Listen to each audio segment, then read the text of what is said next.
All right. So I do have an AirPod in. That's for that, not for anything you guys need to worry about. Not even in the screen. So my name's Austin Highfield. Just saying that.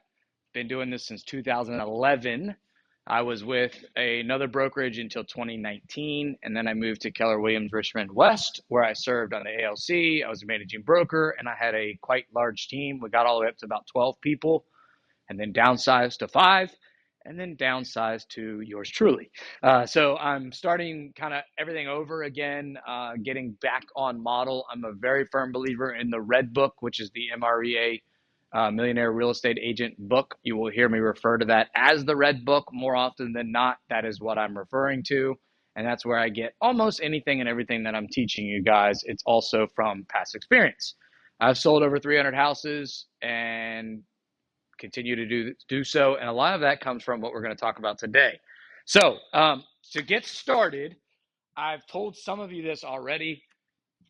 Your first homework assignment today is going to be, after we leave here, but before next Tuesday, I want everybody to get a 5-subject notebook. Okay, it doesn't have to be Mead 5-star brand. It can be Dollar Tree brand. I do not care. The only thing I want you to make sure you have is 5 different tabs. Okay, this is going to be your home base for your business plan moving forward for the next 12 months. Really, it's for 2025. We're just starting a little bit early because we can. So the reason why we do this is what I call my systems notebook. Now, one of the things that I was talking to some of you about last week and further on is this on the board right here is what's called a GPS. All the GPS stands for is a 135. What that means is 1 unit goal, 3 things that are going to help us get there. In this case, it's systems, tools, and people.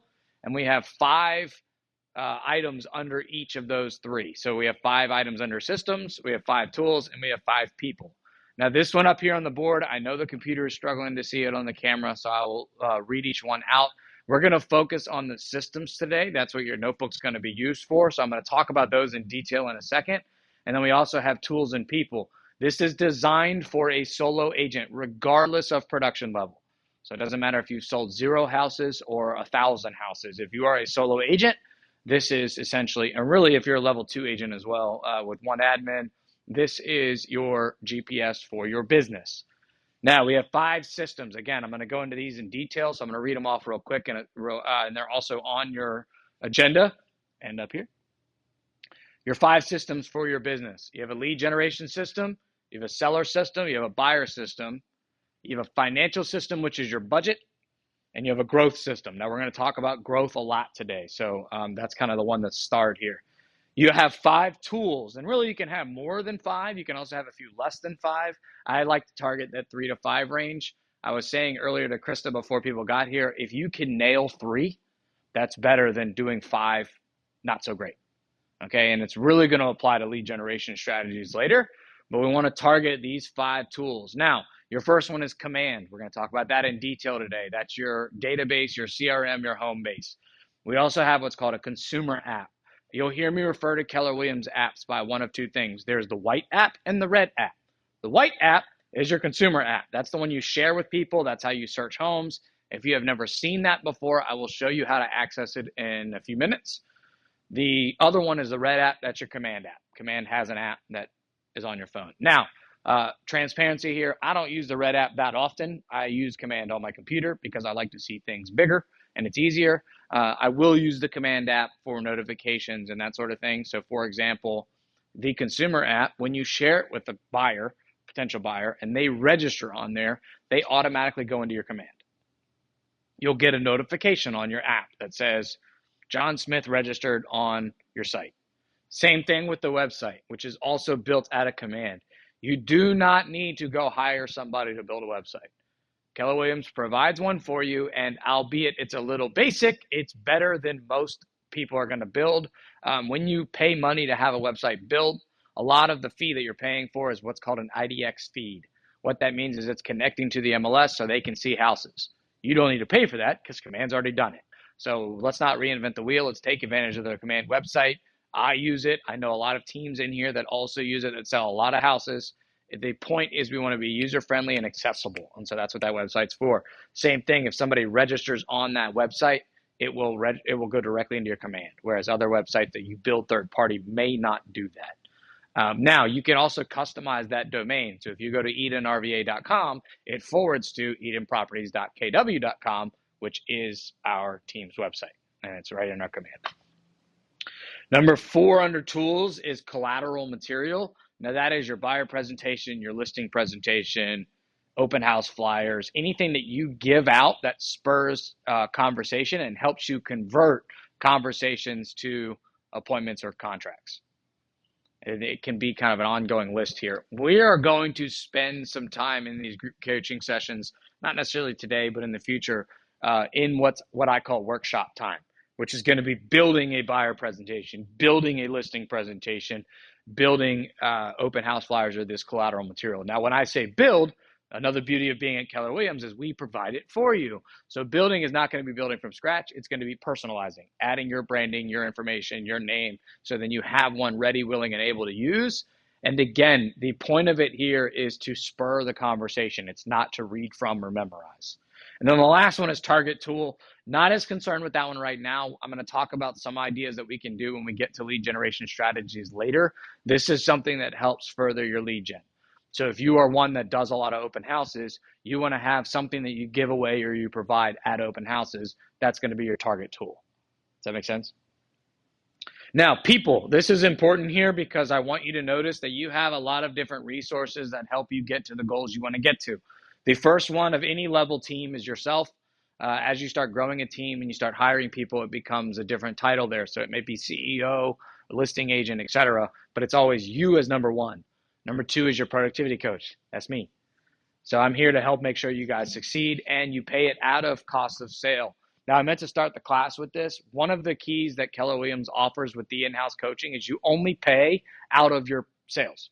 So it's not an out-of-pocket expense. You do not find that at any other brokerage. I've been with 4 or 5 of them now over the course of my career, and I've worked with third-party coaches, even MAPS coaching, you pay monthly. And yes, there is value to having a coach. If you look at any of the top performers anywhere in any sport or any career or field, they have coaching. The cool thing about Keller Williams and in the PC, role is you pay it out of your sales. So it's a cost of sale. It's not a fixed expense. The other cool thing here is you can opt in every 4 transactions. So it's required for your first 4. After that, you can continue to stay in coaching. And my job and my goal is to provide enough value for you that you do stay in coaching until you can do what I call graduate to the next level of coaching, which is going to be hiring a MAPS coach, because a MAPS coach can do even more specifically for your business. It's just a little bit more expensive because it is a fixed expense. So we're going to build to that budget model. Now, your team leader, this is Kate right now. It will be somebody else when we hire somebody else, but they are also here to determine your success.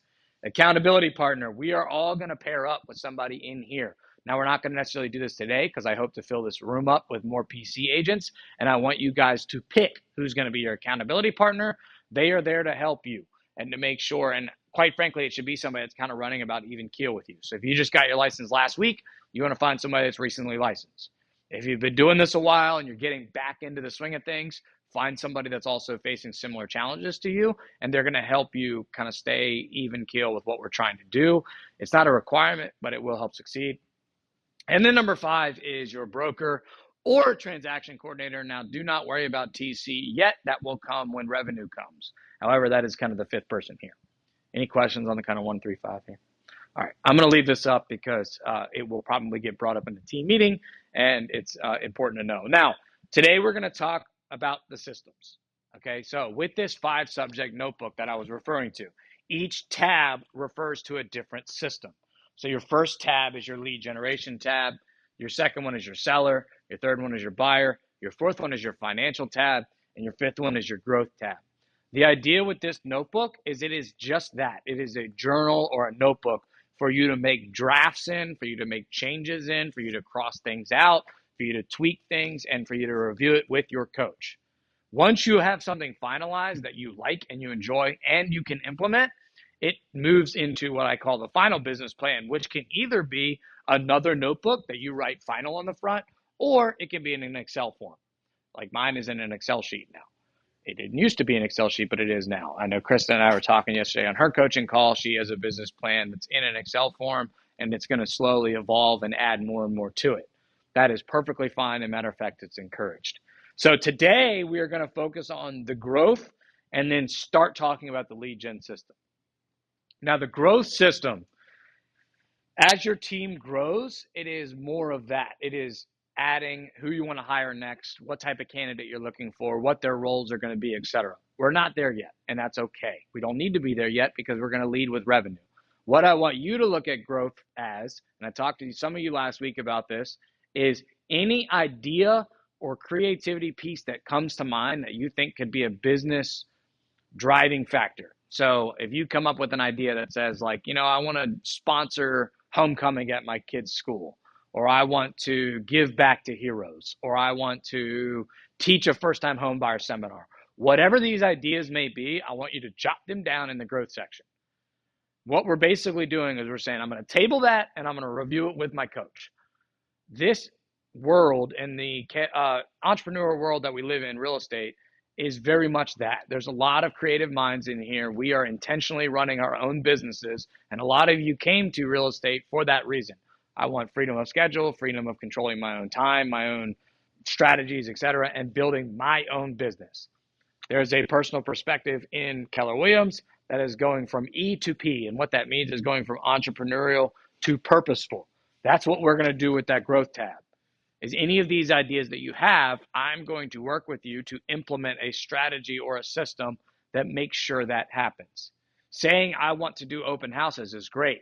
Having a system that you can do the same level of service every open house and you create a checklist for yourself is how you succeed in open houses. And so that's what we're going to do. We're going to take ideas from the growth system and start implementing them into a lead gen strategy, or it may be one of these other systems too, and that's okay. Most of the time, 5 connects to 1. Sometimes it connects with 2 or 3, and your budget kind of oversees all of it. Does that make sense? All right, cool. So let's talk a little bit about lead generation.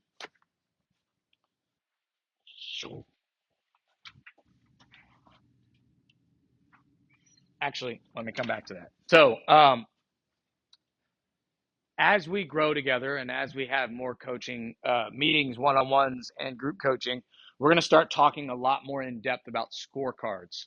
What your scorecard is your accountability tool. So for now, we can consider that our target tool. Every single week, I'm going to start asking you these 4 metrics. How many conversations did you have? And that's 2-way conversations. So they responded to you. Even if they told you to F off or to leave me alone, that's a conversation. You can track that. However, that's a coaching piece. We're going to work towards why did they tell you that, or how do we have better conversations. Same thing with the number of people you add to the database. We're going to talk about the database here in a second. Appointments set and appointments actually gone on. Now, appointments are buyer appointments, seller appointments, and going on a face-to-face appointment with somebody that can help your business. So if you have a referral partner or you have somebody that's in your database that you connect with well, they will work with you eventually, or they may refer you business. You can have coffee with them. You can have lunch with them. Matter of fact, you should. We're going to talk about some database pieces here in a second that's going to be apply to that. So for example, I have a past client that refers me several clients a year or several referrals a year. I need to be pouring into them. And I take her to coffee quite often, or we get lunch and catch up. We get face-to-face time because that's how you establish a relationship and a deeper connection. That counts as an appointment. However, it doesn't contribute to sales that often or that predictable unless they are that referral source. So I'm going to use Krista's example that we had yesterday. Going to lunch with a friend just to have lunch with a friend is not necessarily going to help your appointment tracker unless that friend is going to be referring you business or helping you generate business. Example I gave her was every single person in my family seems to be in real estate. My dad and both my brothers are licensed realtors. If I go get lunch with one of them, which I do often to catch up, that is great for my family cup and filling up my personal time. They're not going to contribute to my business. Quite frankly, they're probably taking away from my business because they're competitors of mine. So I'm not going to count that as an appointment, even though it's literally I'm going to lunch. So that hopefully sheds a little bit of clarity there. And be honest with yourself, because what we're going to start talking about next week is when we get into the goals and the economic model. We're going to talk about how many appointments you need to go on to sell the number of houses you want to sell. This is where those metrics come into play. So if I want to sell 25 houses or 24 houses, 2 a month, I need to be going on 1 appointment a week. Well, if one of those appointments a week is coffee with a friend, and I do that 4 times a month, they're not really going to commit to any buyers or sellers. So you can kind of vary yourself here. So it might be 2 with referral partners, 1 with a buyer, 1 with a seller. And we'll talk more of those details. Any questions on the scorecard? Cool. So you'll notice I'm going to have this kind of on every single agenda on the back. If you flip your agenda over, it's the top of that page. It's always going to be on here somewhere. And it's because I want you thinking about it. And so you can start tracking it as you go. Now, I track this daily. Well, the first 2 are daily. The appointments set, appointments held are not necessarily daily. But my goal is to set an appointment a day. Now, I don't always go on an appointment a day, but that's my goal, is to set one every single day. And if you think about it, you're setting an appointment for the future. So a lot of times that happens. That's how that works. Sometimes it gets stacked. Like this week, I have 2 or 3 appointments. Last week, I had 5. And so it levels out. Now this week, I'm also in a lot of training. We have Bulls starting Thursday, etc. So it's okay that I don't have quite as many appointments. And this is Sunday to Sunday or Saturday to Saturday, and it's for every day you work. So some people in this productivity coaching program are dual career. They have a second job, and so they don't work real estate every single day, and that's okay. When we talk goals next week, that's going to apply to them just as much as it does those of us that are full-time. The more ambitious your goals are, the more appointments you're going to be going on, the more conversations you're going to need to have, and quite frankly, the larger database you're going to need to have. Cool. Make sense? All right. Let's talk lead generation. So we're going to talk database first. Now, your database is anybody that you can consistently interact with. I like to tell people that they all automatically have 3 databases. The first one is your phone. Everybody has a number of contacts in their phone. The second one is social media. If you have social media, you have friends and people that you're connected with, whether it's called followers or friends or somewhere connections is what LinkedIn, I think, calls it. Those are all relationship potential pieces. Your third one, and it's not necessarily in order of priority, is your command or your CRM. If you're in here, I'm going to be referring to it as command because that's what we should be using. You shouldn't be paying for another one. Now, if you're on a team or something like that and your team runs a different one, like Barbara here is on William Close Group, they use Follow Up Boss. That's okay. You can use Follow Up Boss if that's what your team is using. But for the most part, I'm going to refer to it as command. Now, what our goal is as an agent is to get those relationships that are in our phone and that are in our social media into our command in our database. When we talk about the 36 touch here later, that's going to refer to command. We're not going to do a 36 touch to social media or out of our phone. Matter of fact, it's impossible. So we're not going to try to do that. One of the ways I like to get people's information is by literally building connections with them and reaching out to them on those apps or in your phone, letting them know that you're in real estate and letting them know that you like to systematically follow up with relationships. You can blame me. I told Krista this yesterday on our call. You can say, hey, my coach is challenging me to grow my database. One of the things I do in my database is I reach out to people in there about once a month, sometimes more often, and just give value to what's going on in the real estate market. Would it be okay if I added you? 9 times out of 10, they're going to say yes. If they say no, that's okay. We just move on. Another way that you can ask them is, I know you're not thinking about moving anytime soon. You got a great house, but if you came across somebody who was, do you have a realtor or real estate professional that you would recommend? If they say no, or I haven't really thought about that, you can say, I'd like that opportunity to be that person for you. One of the ways I do that is by following up with people in my database. Can I add you to mine? A lot of times we have what I call incomplete contacts. We have their name and we have their phone number, or we have their name, we have their email. We don't have the rest. So you want to use some of these scripts and dialogues, creating conversation to get the rest of their information. Now, an acronym that I've used before and I've shared with some of you is what's called FROG.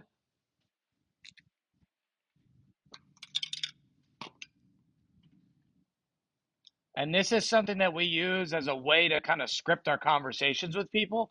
It stands for family. The R can be recreation. It can also be reality, and I'll explain the difference here in a second. Occupation and goals. You'll also hear this referred to as Ford, which is kind of the same thing. It's family, occupation, recreation, and dreams. Family, how's your family doing? How are your kids doing? How's school going now that we're back to school? Is everyone sick in your family like mine? Reality, where are they living currently? Have you outgrown that house yet? Or how's the new job going? That's kind of getting into occupation, but how's kids football going? It can be kind of what's going on in their life. That's kind of what recreation means as well. It's that connecting piece. O is occupation, their job. Congrats on the new promotion. I saw that you changed brokerages, or I saw that you changed hospitals that you're working at. How's St. Francis going? You're asking them how they're doing. The more questions you can frame in this, the better. And then goals. What are your goals for 2025? Have you thought about making a move? Have you noticed how much equity you have in your home? Have you thought about buying an investment property if you're not thinking about moving? You can always frame it back to real estate. It doesn't have to come back to real estate. More often than not, they're going to ask you once they find out that you're in real estate, how's the market, how are things going, etc. We'll talk about ways that we can follow up with that, but this is a good kind of conversation outline or network or frame for networking. Now, I want everybody to do this exercise. We've done it before with some of you, but not with everybody. If you are using Command already, you're going to use how many people you have in your Command. If you are not using Command already, or you don't have everybody added in there that you feel like you should, it's okay to use your phone contacts here. And I want you to write down that number. So whatever number of people it is. If you have an iPhone, it's all the way at the bottom. If you have an Android, I have no idea where it is in your contacts. Command, obviously, click contacts, and we'll say it towards the top right. And you're going to write down that number. And then hopefully you don't need a calculator for this, but if you do, you're going to multiply that number by 10%, or 0.1. And then round up. So if you have 375 contacts, it's going to be 37.5. Round it up to 38. That is your opportunities number for how many deals and or referrals you have potentially in your database. Now, 10% is historic average of conversion rate for an agent that's maximizing their 36 touch and communicating with the database. The newer you are, or the less you communicate with them, that percentage number is going to go down. Also, due to the state of the market and from being spoiled in COVID times with 2 and 3% interest rates, the rate at which people are moving is much lower. So we're seeing closer to like a 3 to 5% rate. So if you want to be conservative, or if you want to be more predictable and guaranteeing your success, half that number. Or double the amount you're going to need, which we'll get to in a second. So if my number was 400, I do 10%, I got 40. That's the 10% rate. We're actually closer to 3 to 5%, so I'm going to look at 20. We're going to talk about goals next week and how big of a database you actually need for this type of results. But if we're using that 20 and my goal is to sell 40, I need to double the size of my database. It's kind of the math we're using here. Does that make sense, everyone? Cool. So every lead or every agent should have 3 at a minimum, and then we eventually get to 4 lead generation pillars. Now, when I say pillars, I'm referring to an analogy of a stool or a table. We have 4 legs. The dotted one is the 4th one, and that's intentional. A, because I was trying to make it look 3-dimensional, and B, because it's the last one we add. All right, your first 3 are going to be under these categories. So number 1 is your database. We just talked about that. We're going to talk here in a little bit about a 36 touch, which is your communication plan with your database. It should be the first or second, well, really, I guess the second page. Your first page in your lead generation notebook in that tab is going to be what your pillars are. The second page is going to be your 36 touch. And we're going to have a homework assignment after today where you're going to make a draft of what your 36 touch could look like. Now, the goal is to get to 36. It's very rare that you hit the gates running with 36. A lot of times you're in that kind of 20 to 30 range and you start adding more and more touches. And then it really, as your business grows, it gets above 36. So it's not a hard and fast number. The 33 to 36 range is kind of the minimum. The old MREA used to say 33. The new MREA says 36. We'll talk about some of those differences here later. But the goal is to get to 36 touches. Now, we add our people to the database. Again, that's a complete contact, which is name, number, email, and preferably address. Once you have all of those things, you have a way that you can communicate with them, and we'll start setting that plan in place. Your second lead generation pillar is a strategy or a way to meet people that you're adding to your database. Now, more often than not, I refer to this as networking. The easiest way to network is around things that you're already doing. If you go to the gym, if you belong to a church, if you belong to a BNI or a 212 networking group that's literally networking, if you have kids that are in sports or extracurricular activities, you're already around kind of similar people that have a connecting piece with you already. Kids' schools are another good one because you're around parents that have kids around the same age and going to the same place. These are relationships that you're already physically seeing, and we'll talk strategies on how to deepen that. What I mean by this is it's people that you haven't necessarily met or developed a relationship with that you're working on adding to your database. And we're going to have scripts and dialogues on how we do that. Now, number 3 and 4 come from something like this. Now, again, don't worry about number 4 yet. We're going to talk about number 3 a little bit, and then we're going to go back into the database plan. But the idea here is it's either a MOFR, which I'll talk about in a second, a niche, or open houses, or one of these items up here. Now, MOFR is we love our acronyms in real estate. It's Keller Williams one. It stands for Make Offer for Immediate Response. And it is just that. It is something that gives the consumer a call to action to work with you. 2 of the most popular are cash offers for your house. A lot of us don't have the ability to do right now, but if you're a partner with an investor or you were partnered with KW Offers or something like that, you could have those opportunities, which would say, need to sell your house fast, reach out for a cash offer, an immediate offer on your home.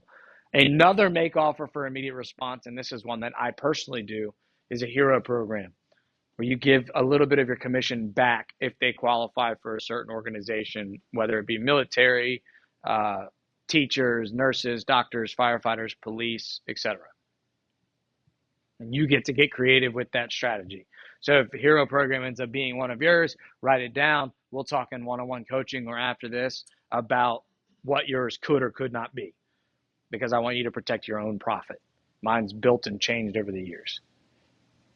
Same thing with niche or niche. You could have a specific type of client that you're going to develop a lead pillar around. If you really like working with first-time home buyers, or you really want to work with investors, or you really want to work with a builder or land sales, these are certain types of things that then you can build a lead generation strategy around, and it will give you other like sub-pillars, so to speak. If you work with land and you want to specialize in land, there are certain lead generation strategies that we go after for land. Your social media presence is going to reflect that you specialize in land. You're going to connect with agents, letting them know that you specialize in land, etc. Same thing if it's investors. You need to find where the investor meetup groups are and be attending those so you can be adding to your database with investors. I put open houses on here because it's an easy one for a lot of new agents. Now, open house does not mean showing up at 1:45 on a Sunday for a 2 to 4 open house and standing there and greeting there when people come in. There are strategies that we can implement to make open houses more successful, such as door knocking beforehand, having something to give away, getting comfortable talking to people as they come in the door on whether or not they're working with an agent. There's a lot that you can do around open houses to guarantee that they succeed.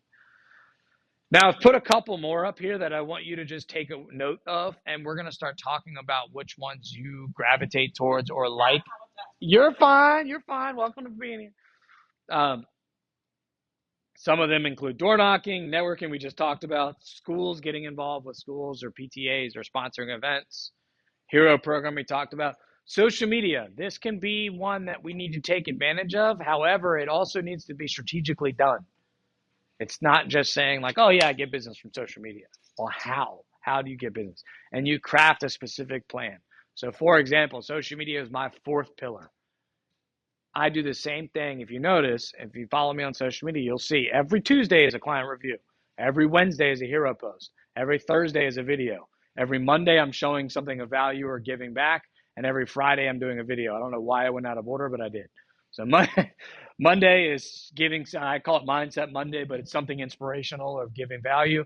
Tuesday, testimonial. Wednesday's a hero post. Thursday's a video. And Friday's a video. Thursday's not always a video. Sometimes I miss that. Friday is also sometimes something personal. So it might be something that my family's doing or something that I'm doing with my jiu-jitsu coaching, etc. But it's every single week is the same kind of format or formula that follows. Makes it easier on myself. It also makes it predictable for people to do that. Now, also part of my social media plan is I'm commenting, I'm liking, I'm engaging, I'm sharing with people on every single platform that I'm on. And I have certain metrics that I need to hit every single day, whether it's 10 people or 5 ads, etc. So like LinkedIn is one that I'm pushing further now. And so I'm adding more people to LinkedIn and then starting to comment and engage. Whereas Facebook and Instagram I've been on forever. And so I'm doing more of the engagement stuff on there. Instagram's mainly stories and Facebook's mainly commenting and sharing, just to give you a brief example. So what I want you to do is when you have this notebook, under lead generation, you're basically going to have a page for each of these. So your database page, we're going to talk more about it in detail here in a second, is your 36 touch. It's also going to have notes on there of how many people do I need to be adding to my database. If I have 0 people on my database and I want to sell 120 homes a year and we're using that 10% exercise, I need to have 1,200 people on my database. So I need to add 100 people a month or 25 a week. So I'm going to start having strategies of how am I going to meet and add 25 people a week to my database.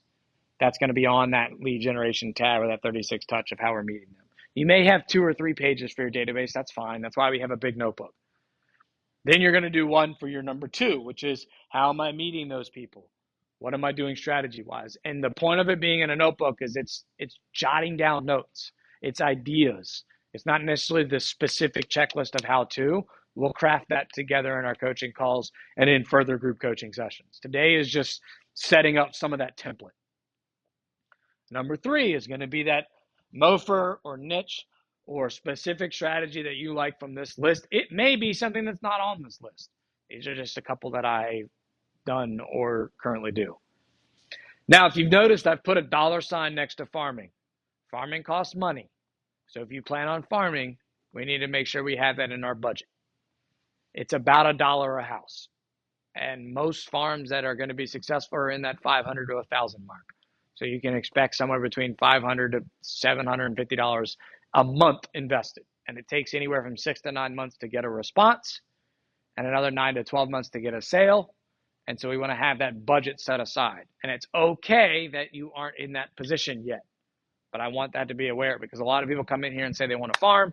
And then when I talk to them about what farming looks like, they change their mind and they want to go to something else. And so I like being transparent about that. Farming can be very successful and very lucrative. It just also takes literal capital to get going and then to continue going, which is why we focus on one of these also or in replace of. Like door knocking takes time and effort and energy. It doesn't necessarily take money. Same thing with open houses. Now, it might have a little bit of capital investment, whether it be that collateral material or something you're giving away. Same thing with networking. Same thing with sponsoring things. But like social media doesn't really cost anything, and Hero Program was only a cost of sale. The more lead generation strategies you can have that are a cost of sale, meaning you only pay for something when it closes, the better. Agent referrals is my number 2 lead source. It's also why I teach a lot. It's also why I have a lot of different agents that are in my database from all over the place. It's why I've been with Keller Williams for so long, because I like the agent referral piece and I like networking with different agents. And I want them to refer me when they think about somebody moving to Richmond.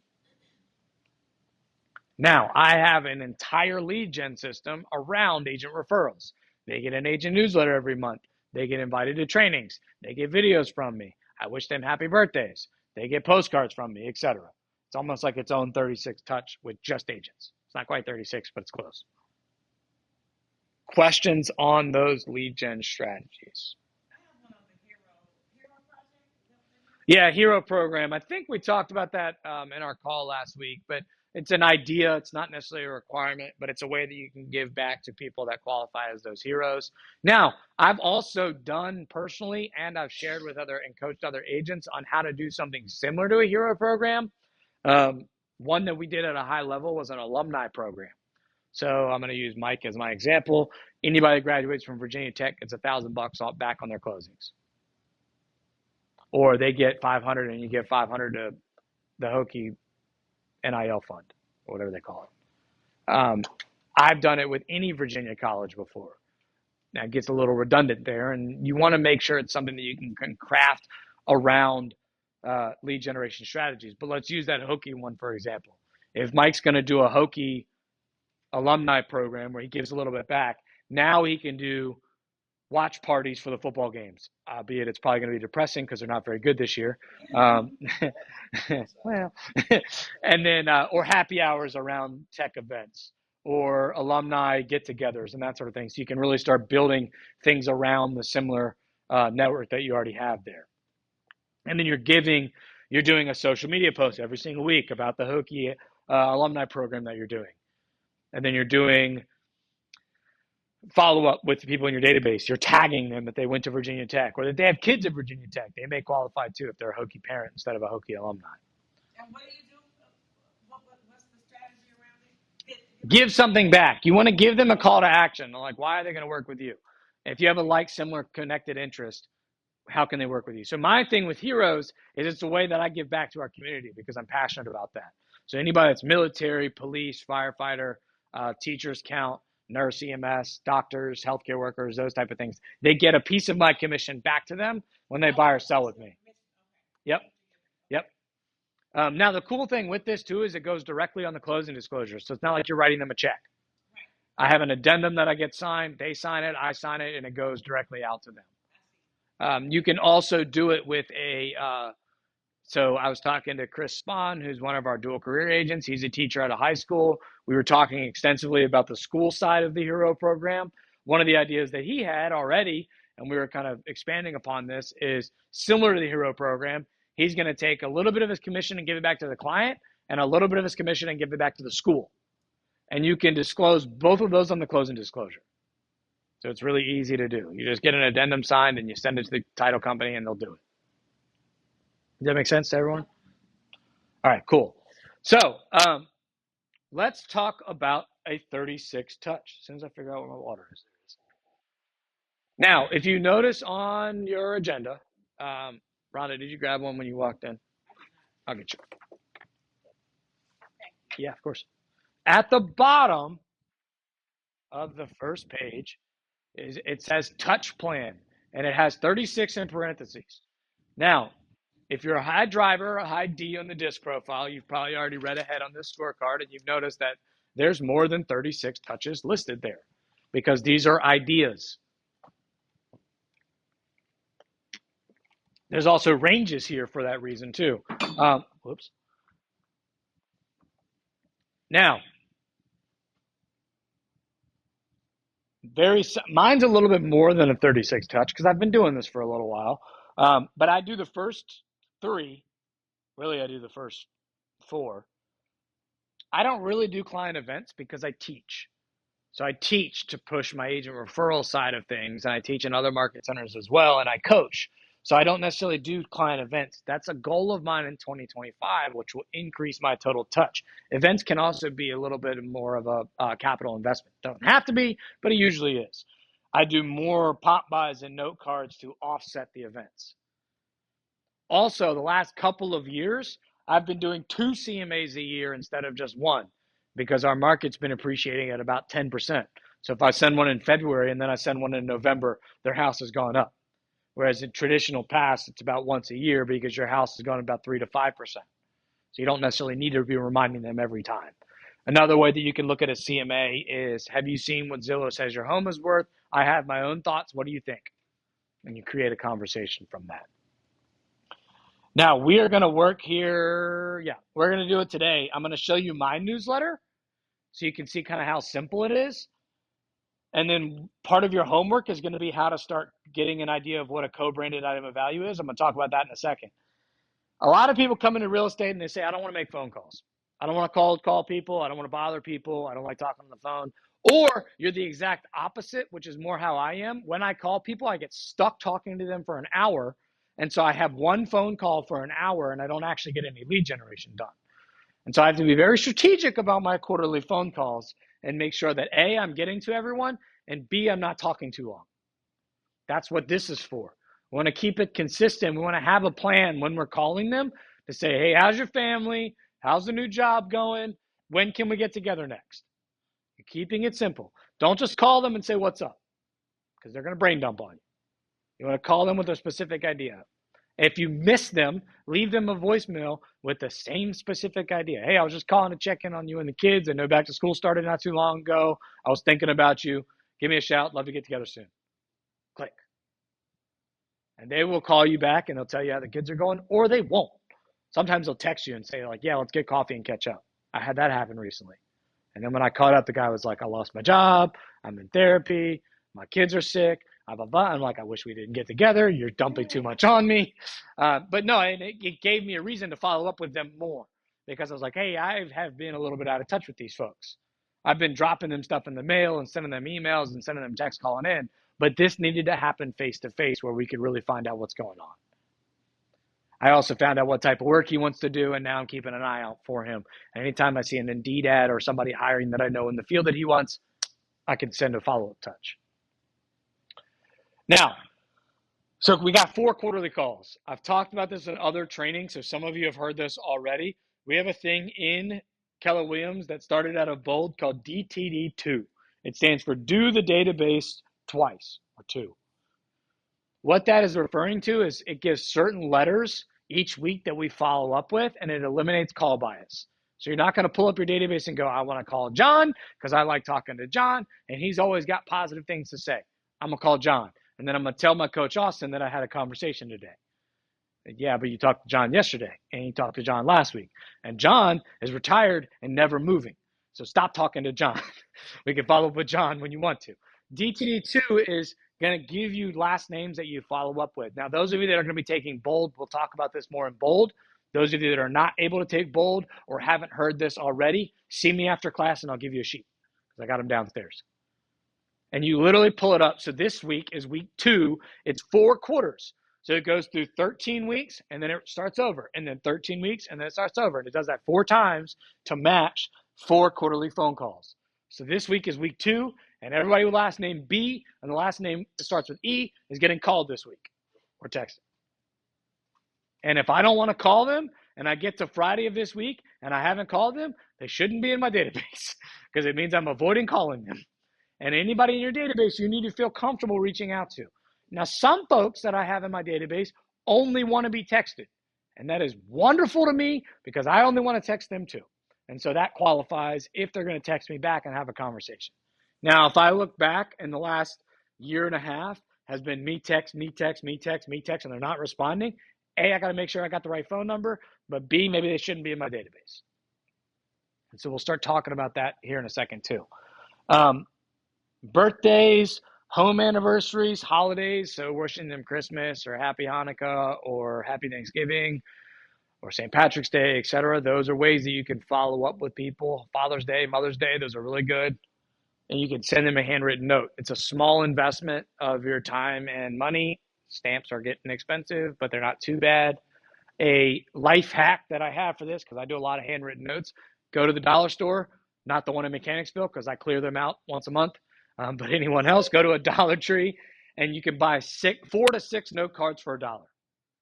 And so if you're doing about 2 a day, 3 a day, 4 a day, depending on how many handwritten note cards you're sending, it's pretty easy. I spend about $60 to $70 a month for my entire direct mail budget. That includes stamps. Stamps are about 50 for 100 of them, 60 now. And then I get the rest of it spending on note cards. And then I put a business card in there, so it's still myself. Or Michael's has the boxes of 100 Yep. 15 bucks. Yep. Amazon's good too. Sometimes they're a little pricier. because Amazon likes to do that to us. But just don't reinvent the wheel. It doesn't have to be a personalized, branded, special postcard or note card. Make it something simple that you can get in bulk, and then you can do it, rinse and repeat. Especially as you start building this muscle up. You got a question? Yeah, yeah. Yeah, I'm determined to sell a house to one of the cashiers at the Dollar Tree. So I like seeing her once a month because she's always like, "You always buying note cards." And we've talked real estate before. And I actually, because it's not too far from where I live, I bump into a lot of people I know at the Dollar Tree. So it's kind of a intentional stop in person. It's the same thing I do. I've started buying my stamps from Office Max instead of on Amazon. A, they're about $10 cheaper. And B, I like seeing people. I want them to see me and know that what I'm doing and why I'm buying 100 stamps every single month around the same time frame every single month. Because he's like, oh, you do a lot of mailing, don't you? And I talk about real estate. Yeah, stamps.com is good. Yeah, you can get them on discount too. So, and that's going to be something that kind of like you build into your strategy and your budget model, especially in the beginning. You want to lead with revenue. So once you make a sale, you know that you can start rinsing and repeating. We talked about events, pop buys. Keep it simple, stupid is my favorite analogy here. I do not give pop buys that are more than $7. Most of them are anywhere from $1 to $5. Around St. Patrick's Day, everybody that gets a pop buy from me gets a scratcher for $1. Now, if they win anything, I better get a call from them about ready to buy a house. But it's something easy, like, hey, may the luck of St. Patrick's Day follow you this quarter or this year or this month or whatever you want to say. You can get mini pumpkins right now for about $1, maybe $2, and drop them off, especially if they have kids. Get a little paint kit, drop it off, and say, have your kids decorate this mini pumpkin. Yeah.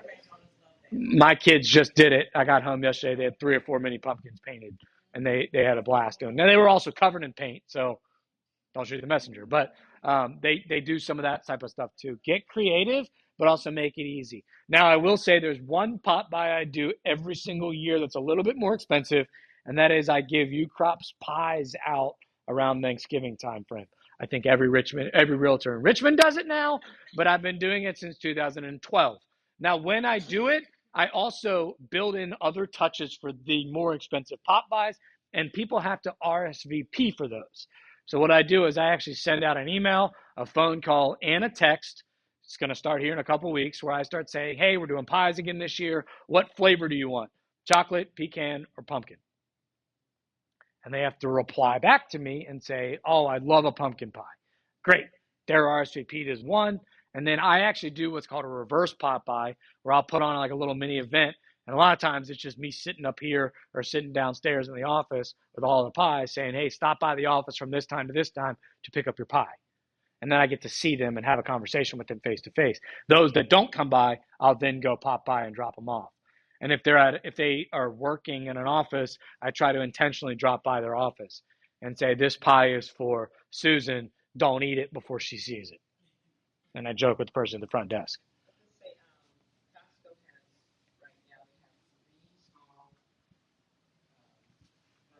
Yep. Yeah. Mums are great. I've done succulents before too, like the little mini succulents in a pot. And I always try to be punny or funny with the taglines on those. And so the succulent one is one of my favorite examples I like to get. And it says, make sure your realtor doesn't suck, SUCC. And then I give them a little gift. Right now, I talked about this with Krista yesterday. If you're doing open houses this time of year or pop buys or door knocking, don't let Q4 housing market spook you and do something Halloween related, or it would be a treat to work with you and give them a little piece of candy. Those are two very easy ones that you can do right now. Go get a big bag of candy, get the little postcard made. Now, I want everybody to write down this name, Buffini, Buffini. If you type it into Google, it will come up with his website. You do not need to join it or pay for it. He is the largest real estate and business coach in America. Maybe not the largest real estate. I think Tom Ferry passed him, but he is the largest business coach. His entire model is working by referral. And he does calls, notes, and pop buys every single month. Their pop buys are creative and done for you. I steal my ideas from him and then I go do them myself. So I don't pay for his service anymore. I used to, but I don't anymore. And it's not that expensive. I think it's like 25 bucks a month, or if you don't use their CRM, it's not expensive. But they will give you ideas. So you can also Google Buffini, click images, and it'll show you some pop-by tags. You can also go on Etsy and do the same thing. Real estate pop-by ideas. And so you don't have to reinvent the wheel. Look for creative ideas and do them yourselves. Questions on the 36 touch. All right, before I get to the next step and the homework, mhm. How expensive is your CMA that you provide them? Not very. The idea is I want them to call me. So 9 times out of 10, it's either a handwritten note card or something I've typed in Google Doc, and then I will attach or give with them a quick CMA in the MLS. So I'll run a quick CMA, which is I'm looking at things that are active, pending, and sold around their neighborhood. I'm highlighting a few of the figures that I want them to call me about, such as average sold price, and then I'm sending it to them. I can count on one hand how many times I've done a full CMA in 13 years. Most people do not know what they're reading. The times that I have done it are when the quick CMA does not produce results. So the idea of a full CMA in the matrix or in the MLS is you can make adjustments. So when it's the only 4-bedroom house in the neighborhood, you need to add bedrooms. The problem is the math is not exact. And so you do this long full CMA, it's 70 pages, it looks great, put it together, and the number's still not right. The point is we want them to call us and have a conversation. Most of the time, the quick CMAs I get responses on are, I think my house is worth more than that. Well, great. Are you thinking about selling anytime soon? No. Well, then why do you care? It doesn't matter. Unless you're looking to refinance or sell, it don't really matter what your house is worth right now. It matters when it's time to raise your hand. Now, I also get responses, and the last sale that I just closed on was one similar. She bought her house a little over 2.5 years ago with me, and I sent a quick CMA. She doesn't even live here. She lives in Arizona now, so I emailed it, and she said, holy cow, my house has grown $120,000 since I bought it. Is it really worth that? I said, yes. Have you thought about selling and investing in something else? Because she is an investor. She said, I hadn't, but that number might make it too hard to say no to. We listed it and we sold it in 2 days on the market for that number, and she couldn't be happier. So that will spur those conversations. And that's why I do a quick one, because I want them to see that number that I highlighted and say, and I'll write a note that says, call me. And that's it. Because I want that conversation. I want to get them on the phone, or I want to go sit down with them and say, here's what you could do with this number. And it could be worth even more than that, because sometimes they don't call you right away. Sometimes they call you 2 or 3 months later from that follow-up touch, and their home's gone up even more because there were 3 pending properties that hadn't closed yet, and they all closed above asking. So one that I'm currently dealing with right now. We met in maybe July to talk about possibly selling.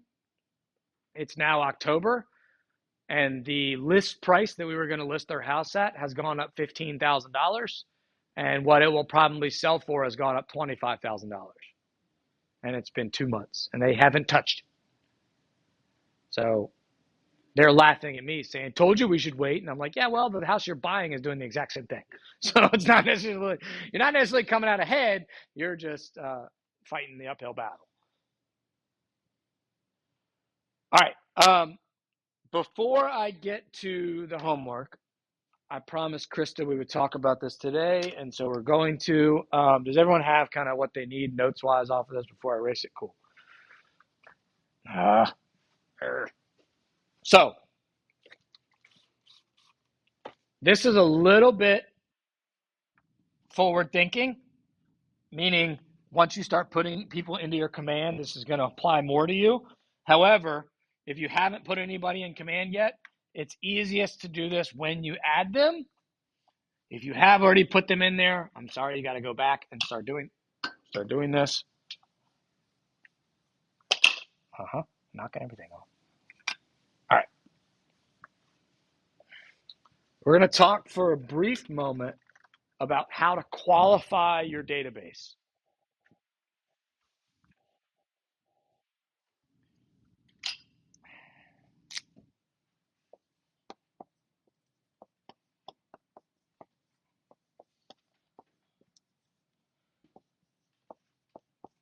if you were in my lead gen class, I can't remember if it was last week or 2 weeks ago. I apologize. This is a repeat. However, it's important. So every single person that gets put in my database gets tagged one of 4 things. Oh, forgot one. One of 5 things.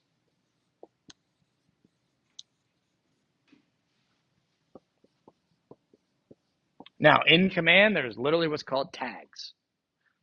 And you add tags. You can also create your own tags. Talk about that in a second. When I add somebody to the database, they get tagged one of these 5 things. Either A+, A, B, C, or agent. Whatever they get tagged triggers what they're going to receive. Every single person, regardless of what they're tagged, gets a newsletter. If they're tagged agent, they're getting an agent newsletter, so it's a little bit different. That's for those of you that want to work agent referrals.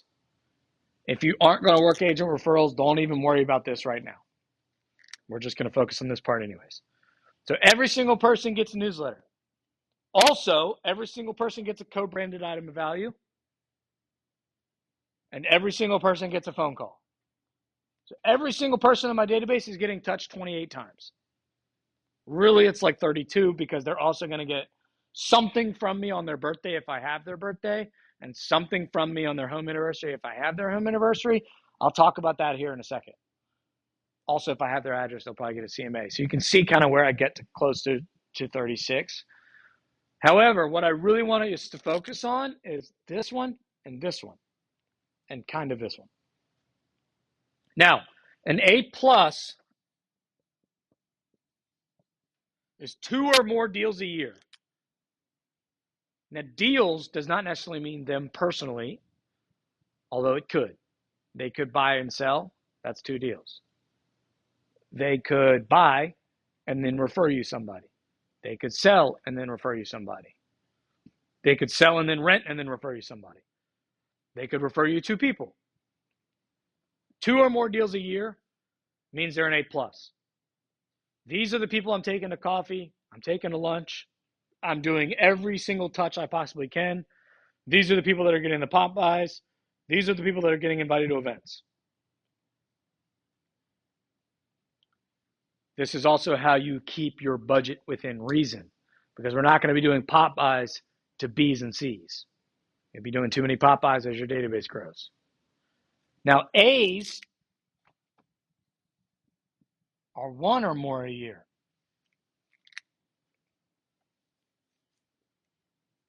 Most of the time, these 2 categories make up 10% or less of your database. So if you have 1,000 people, you have about 100 A's, if you're killing it. And that includes A pluses too. If you've listened to any real estate type podcasts, MREA does one of these. You'll hear people talk about a VIP group or a allied resources is how it's referred to in the MREA, or client care advocates or something of that kind. Rating fan club is another one I've heard. That's what we used to call ours. That's what this is referring to. Yes. So you say deals, but those referrals may not turn into deals.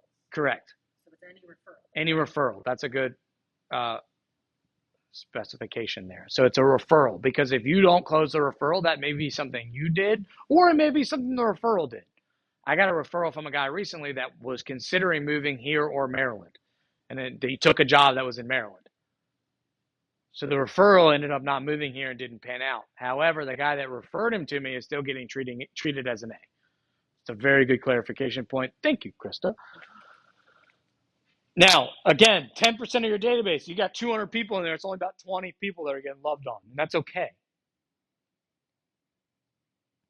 There's a lot of different studies out there that says the max number of quality relationships we can have, and most people will say it's somewhere between 100 and 200 people. When they say quality relationships, this is the kind of stuff they're referring to. People that you know on a deeper level.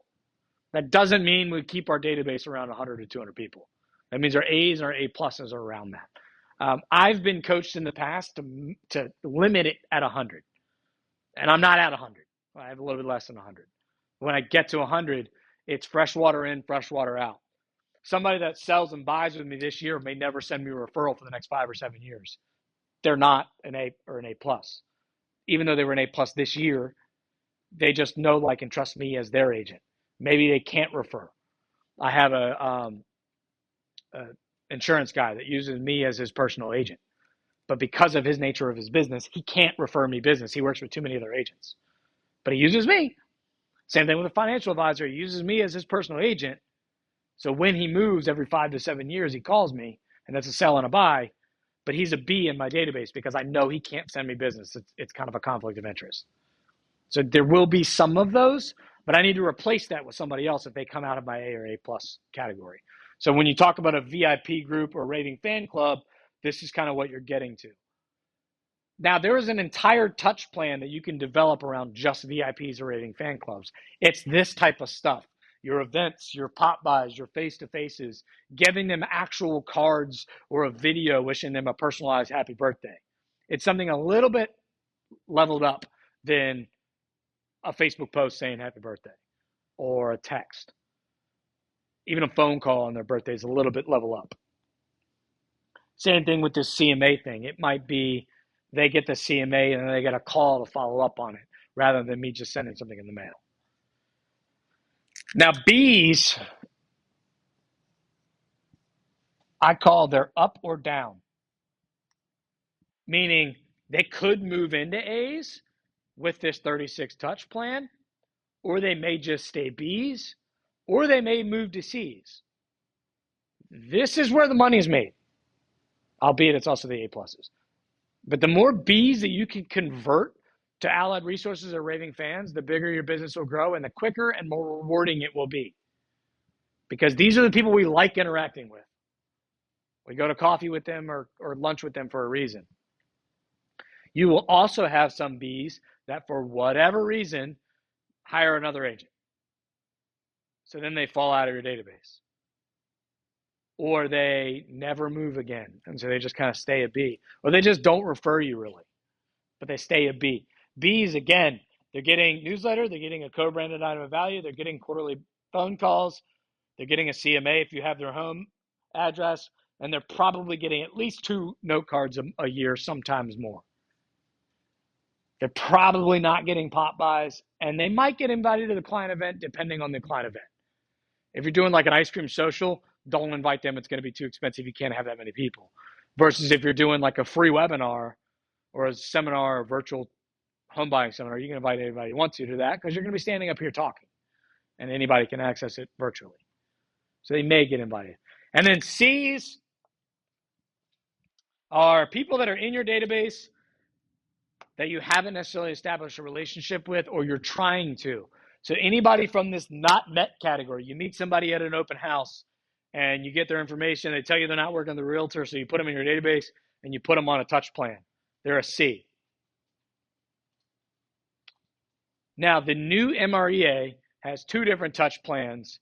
They have 19 to connect and then a 36 touch plan. Your C's are going on a 19 to connect. 19, again, is a suggested minimum. If you look, my C's are going to be getting newsletters and co-branded item of value.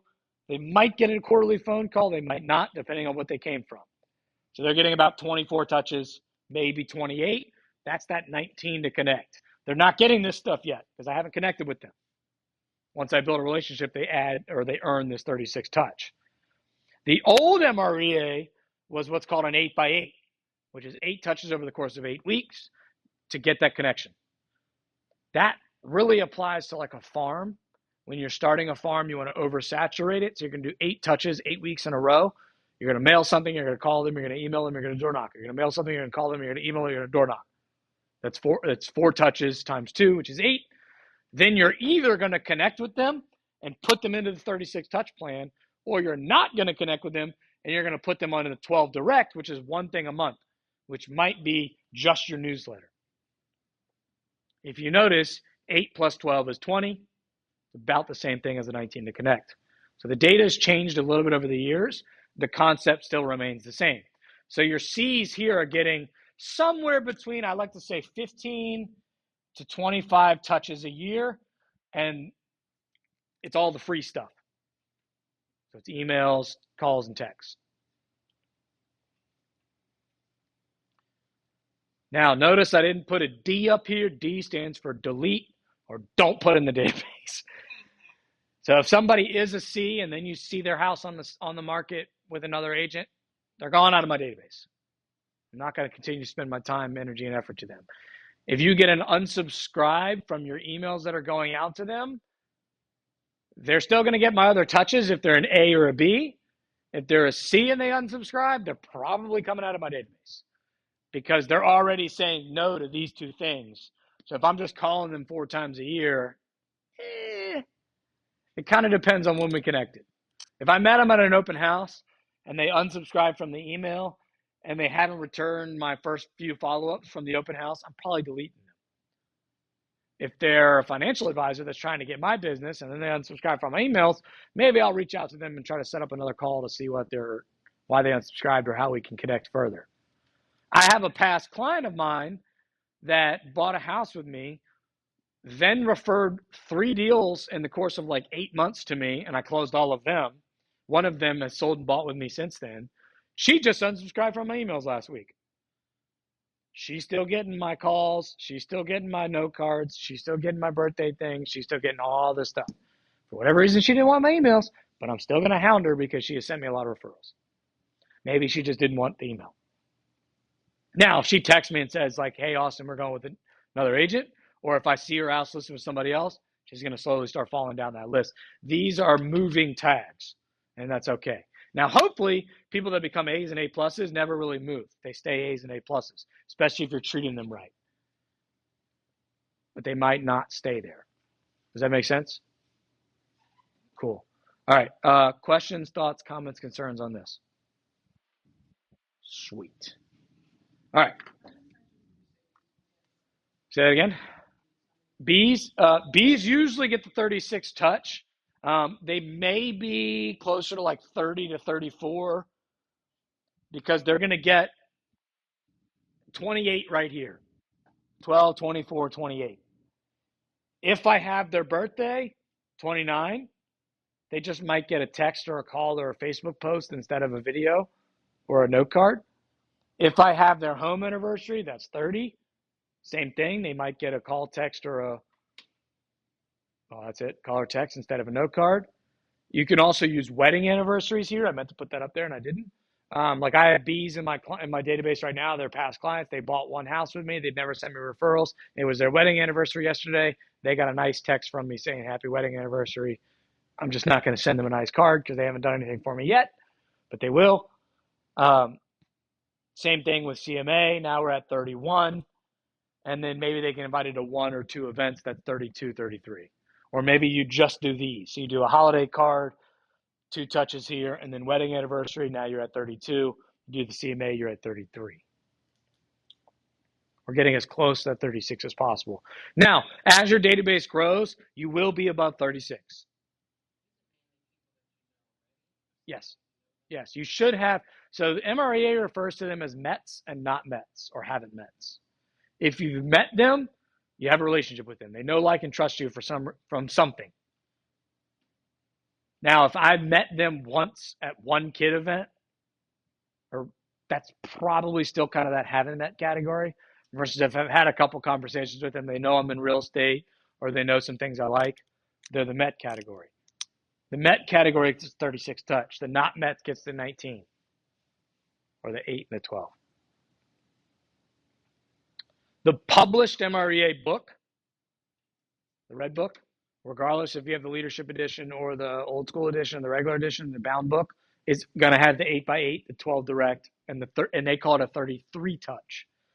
All of the trainings that we do now have upgraded using the new data. We're supposed to be publishing a new book, but I've heard that for 3 years.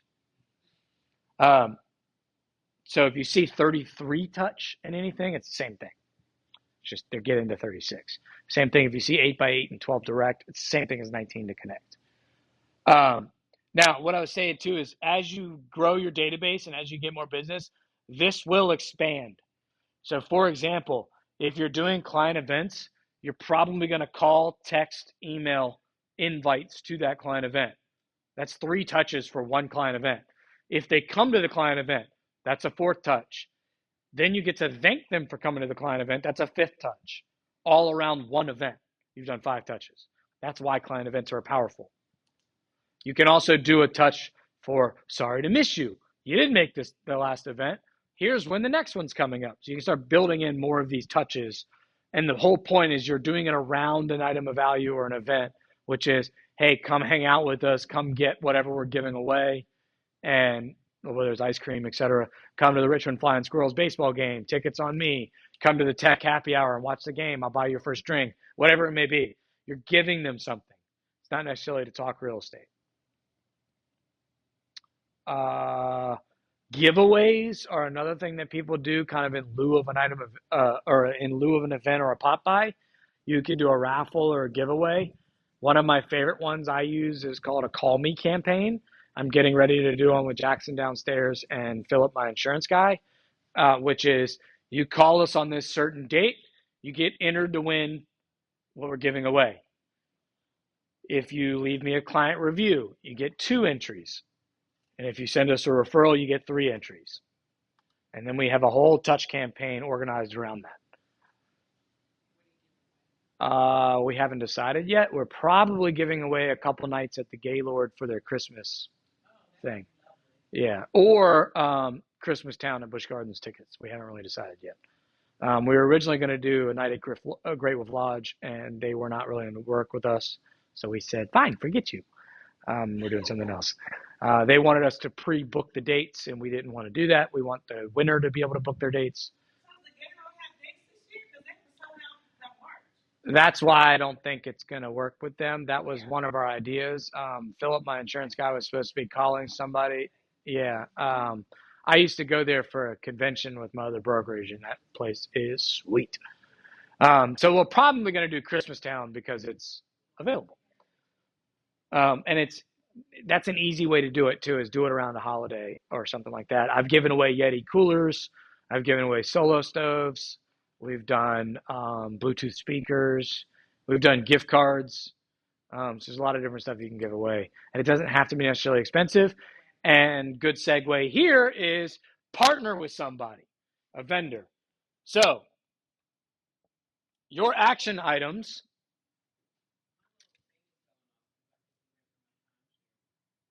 Yeah, that's a great idea.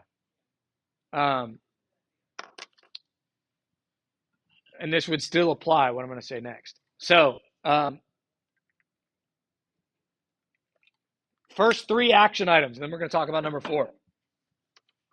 Get a 5-subject notebook. Those of you that came in late, Rhonda already knows this because I talked about it with her on Friday. Barbara, this is a 5-subject notebook. I want it to have tabs. I do not care if it is what brand it is. I don't care what color it is. Make sure it has 5 tabs. That is going to be, those things are determined to fly off. These 5 things. It's your 5 systems. Lead gen, seller, buyer, financial, and growth. It's on your scorecard, first section. Yep. Now, remember that growth tab is the one I'm primarily concerned with right now. That is ideas that can further your business. So that 5th tab is where you're going to be writing in. So whether it's like Barbara, you might write in there timeshare giveaway. So under that growth tab, right at the top, 5 system notebook, number 5, you might write timeshare giveaway as an idea. And then when we do a coaching call or in our group coaching sessions, we're going to talk strategies on how to implement some of those growth ideas.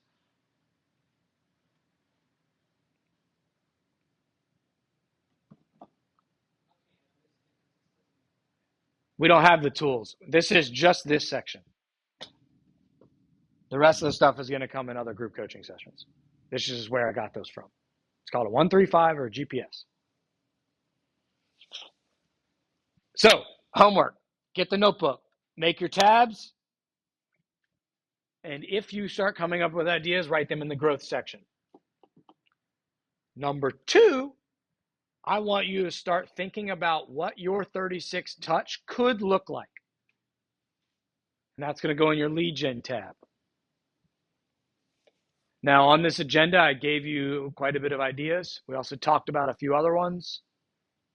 So I want you to start brainstorming what those should be. In my opinion, 28 of them should be automatic, which is the 12, 12, 4, those first three things. So you're only coming up with the remaining 8.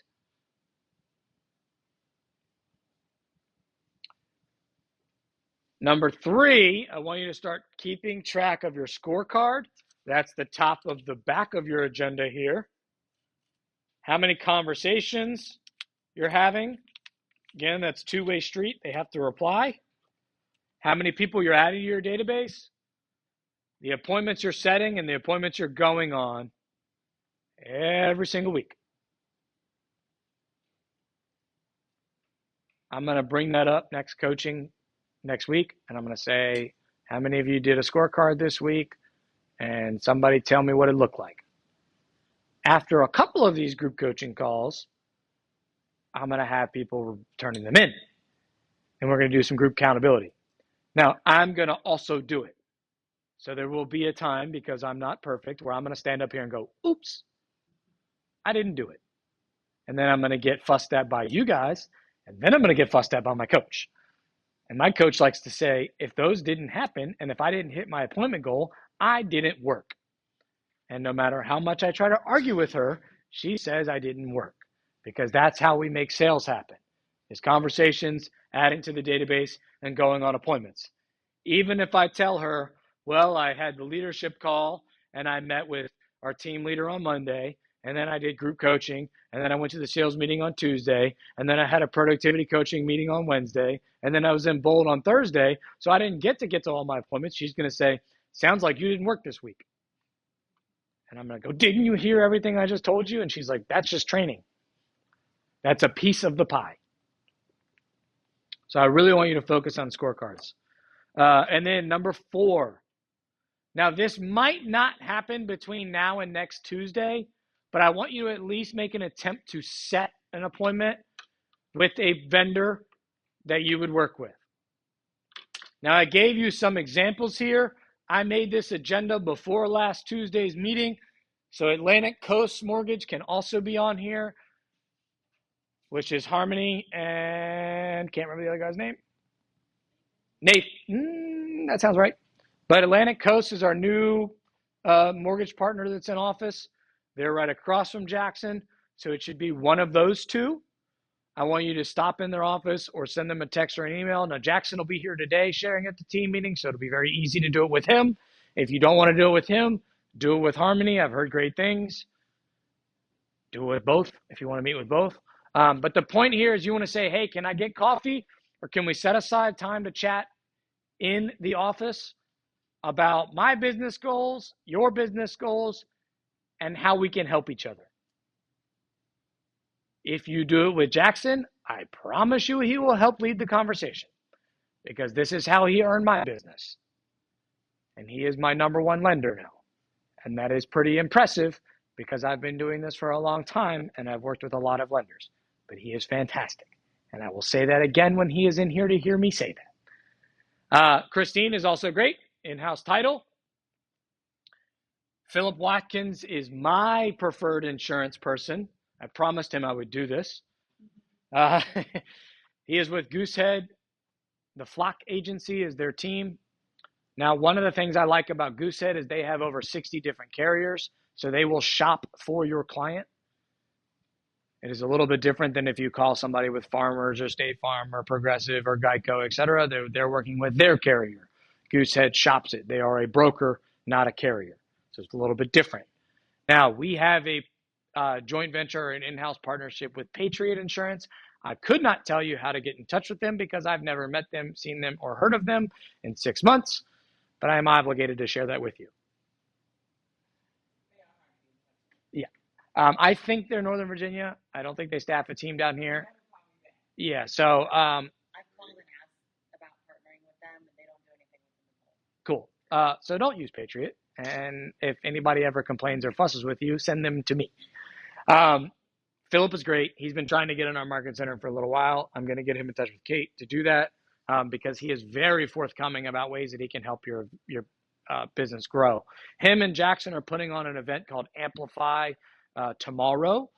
That is a social media event. He's going to talk about it today, I'm sure, in the team meeting. But it's going to be talking about how to get more out of your social media. And they're going to have a panel of high producing agents speak at it. A little bit of inside baseball. I'm going to be speaking at the next one whenever it's scheduled. So they do, Philip and Jackson do great with that kind of stuff. They also are how we met with Ledition Media, which is the videos that Mike Ramler in here knows about, and I have done personally, and Chris Herron has done personally, and Philip does, and Jackson does. So if you watch these videos, they're done as reels. That's how we met that guy, Farah, was through Jackson. Jackson has also introduced us to a lot of different people that sponsor sales meetings, everywhere from moving companies to stagers to Farah. So he's great at connecting you with resources that you may need. And then an inspector would be another option. I work with 360 Home Inspections. The owner of it is a friend of mine. I've used them for years. His wife is a Keller Williams agent. He is a DISC certified trainer like I am, and he is very business forward thinking. He has a podcast.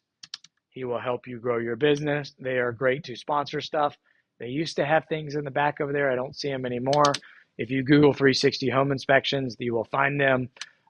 Capital Home Inspections is another great one. Jennifer McMurdy's been in here forever. Her stuff is over there. I see it next to that little blue birdhouse. Either one of those, they'll be happy to help you and take you to coffee or lunch and talk to you about how they can help. The entire point of this is to get a co-branded partnership. If it's an email that goes out every month or an item of value, they can also help you with events or giveaways. Yes. Should your goal be for that co-branded item to be a different vendor every month? No. Okay. Do the same one every month to start. I'm going to give it to you. I'll pull it up in 1 second because he's not going to be here today. Now, your preferred vendor, it goes on a co-branded item of value, which is basically an emailed postcard. You can also physically mail this postcard. If you're going to farm a neighborhood, this is what it should look like, is a physically mailed postcard where one side is your stuff, the other side is their stuff, and they will pay for 50%. That's a way where that dollar per home cost goes to 50 cents per home. I will say, if you're going to be doing physical mail, target an insurance person, maybe a lender. Title and home inspectors probably aren't going to be able to pay for that because they're just not going to get the same ROI that a lender or an insurance person would. Somebody that owns a house and isn't thinking about moving can still call a lender to refinance or get a home equity line or a rental property, and they could definitely call the insurance person when their carrier ups their rates. They're not going to need title unless they move, and then hopefully they're getting their referral from you anyways. Same thing with an inspector. So you do want to be a little bit strategic here. Krista asked, for those of you that didn't hear, that co-branded item of value should be the same thing every month. Now, the language on it may change, but do the same vendor every month. Because the way you're going to ask to partner with this is, hey, I want to do 12 co-branded items of value this year. Can you help me partner and do it together? Now, if you're working with Harmony, they have a website, or Atlantic Coast. They have like a portal where you input your information and you go and you can basically pick and choose which one to send each month. It's pretty much done for you. If you're working with First Heritage in Jackson, they have a marketing department that will put it together for you. So Jackson and you are not doing it. You're just basically going to give them your headshot and your information, and they're going to send it to you every month. You're going to approve it, and then you're going to send it out to your people. Let's not reinvent the wheel here. We want to make it easy. Yeah. Yeah, it's basically a one-pager. So on that point,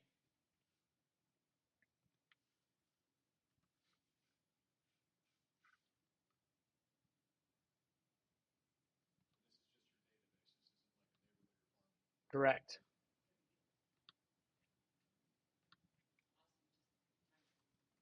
Huh? Thank you. I'm going to show you my newsletter and then we're going to be done. Go away.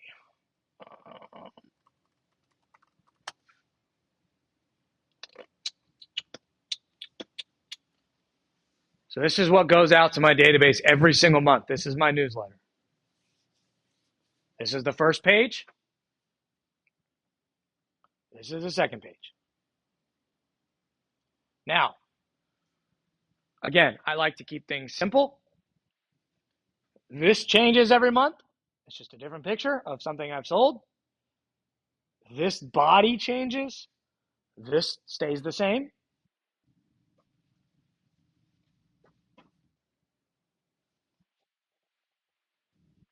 This stays the same. This matches this, and it changes every month. This changes once a quarter. So it's meant to be quick and easy. This newsletter is in Canva.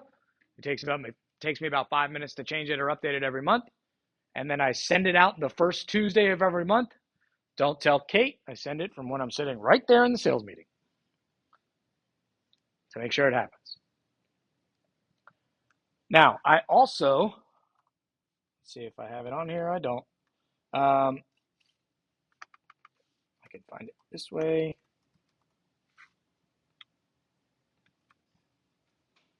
I also send out an agent newsletter.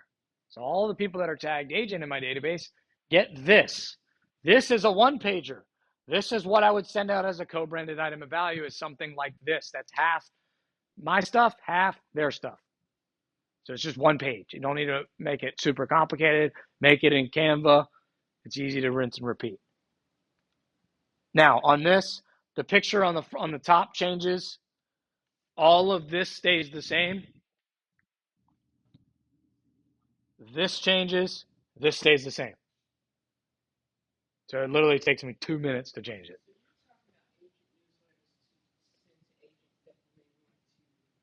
Yes. Yes. Yep.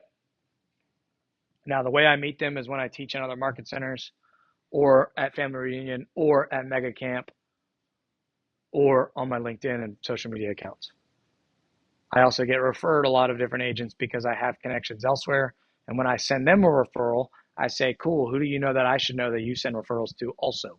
Because my goal is to have 100 of these KW agents in my database by the end of the year, and I'm at 74. Almost there. And then next year, my goal will be to double that.